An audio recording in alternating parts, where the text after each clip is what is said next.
ባለፈው አንድ አመት ብዙ አስከፊ ሙከራዎች ተደርገውብናል። የማይታወቁትን አልነግራችሁም፣ የሚታወቁትን ብቻ ነግራችኋለሁ። ሰኔ 16 ለውጥ አምጥተን 2 ወር እንኳን ብዛም ሳናልፍ ለማቀጨጭ በአደባባይ የምታውቁት ሙከራ ተደረገ። እሱን በትክክል ወንጀለኞች ለይተን ለህግ አቅርበን ሳንጨርስ 2 ወር ባልሞላ ጊዜ ውስጥ በሶማሌ ክልል የኢትዮጵያን አንድነት የሚፈታተን እጅግ የተደራጀ የሰለጠነ ገንዘብ ትጥቅ ያለው በሺዎች የሚቆጠር ኃይል በፖለቲካና በወታደራዊ የተመራ ኢትዮጵያዊነት ላይ አደጋ የሚያስከትል ችግር ገጠመን። ቤተክርስቲያን ያቃጠለ፣ ብዙ ወጣቶች ያረገፈ፣ ብዙ ችግር ያመጣ። እሱን ተሻግረን ሙሉ በሙሉ ሳንጨርስ የተደራጀ ወታደር ቤተ መንግስት ድረስ መጣ።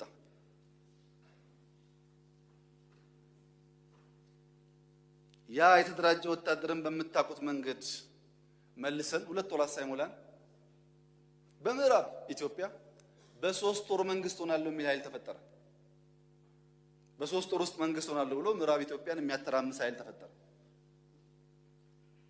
ይሄንንም ኃይል አጽድተን ምዕራብ ኢትዮጵያ በ3 ወር ሳይሆን በምርጫ ብቻ መንግስት የሚፈጠርባት ሀገር ናት ብለን ጠቅለን ሳንጨርስ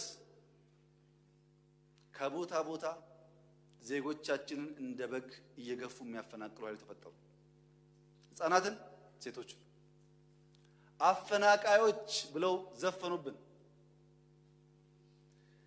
እኛ ከመጣን የተፈናቀለውን ብቻ ሳይሆን ሳንመጣ የተፈናቀለውን በሙሉ ስንመልስ ግን በግድ መልሳችኋል።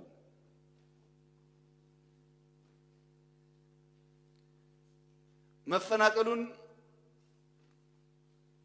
በመጨረስ ሂደት ላይ እንዳለን ሲያውቁ ጥቂቶች አውቀው ኮንሸስሊ፣ ብዙዎች ግን ሳይገባቸው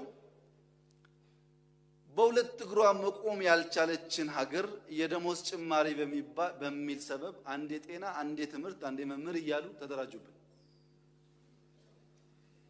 ፖለቲካ ነው። ኢትዮጵያ ደሞዝ የምትጠየቅበት ጊዜ አልነበረም። ጥቂቶች ኮንሸስሊ ገብቷቸው፣ ብዙዎች ግን ሳይገባቸው ከነሱም ጋር ውይይት አድርገን ተረጋጉ፣ ጊዜው አይደለም፣ አሁን የምትሰጡበት እንጂ የምትቀበሉበት አይደለም ብለን ስናልፍ የተቀናጀ የሚዲያ በሬ ወለደ ዘመቻ ተካሄደ። መከላከያ ኦሮሞ ነው ያዘው፣ እንትን ኦሮሞ ነው ያዘው። ውሸት ነው። የተከበረው ምክር ቤት እያንዳንዱ ተቋም ኦሮሞ ያልተገባ ስልጣን ይዞ ከሆነ አጣርቶ ከኔ ጀምሮ እርምጃ መውሰድ ይችላል። አንድም ቦታ ኦሮሞ ያልተገባ ስልጣን አልያዘም። ሆን ተብሎ የዋሁን ህዝብ ለማባላት ሰፊ ስራ ተሰራ። እሱንም በውይይት እና በፋክት አንዳንድ ቦታ ፋክት እያወጣን ባልተገባ መንገድ አልሳካ ሲላቸው ባህር ዳር ላይ እና አዲስ አበባ ላይ የማይተኩ ሰዎች ቀጠፉብን። ለመላው የኢትዮጵያ ህዝብ ላስገነዝብ የምፈልገው ይሄ ለውጥ እውነተኛ ለውጥ ነው። ይሄ ለውጥ ለኢትዮጵያ ፍቱን መድኃኒት የሆነ ለውጥ ነው። ይሄ ለውጥ ኢትዮጵያን አንድ አድርጎ የሚያስቀጥል ብቻ ሳይሆን ኢትዮጵያውያን የሚያስከብርና ወደ ብልጽግና የሚያወጣ ነው። ለውጡን የምንመራ ሰዎች በልበ ሙሉነት ልነግራችሁ የምፈልገው እውነት ከኛ ጋር ስለሆነ ማንም አያቆመንም። ማንም አያቆመንም። እውነትን ይዘን ስለምንሰራ የኢትዮጵያ አምላክ እኛን ያግዘናል። ያ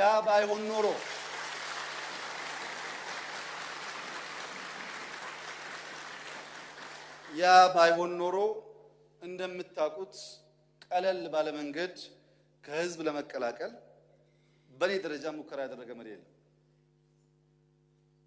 ግን ጠባቂው የማይተኛ የማያንቀላፋ ስለሆነ ከንቱ ድካም ሆነ ሁሉ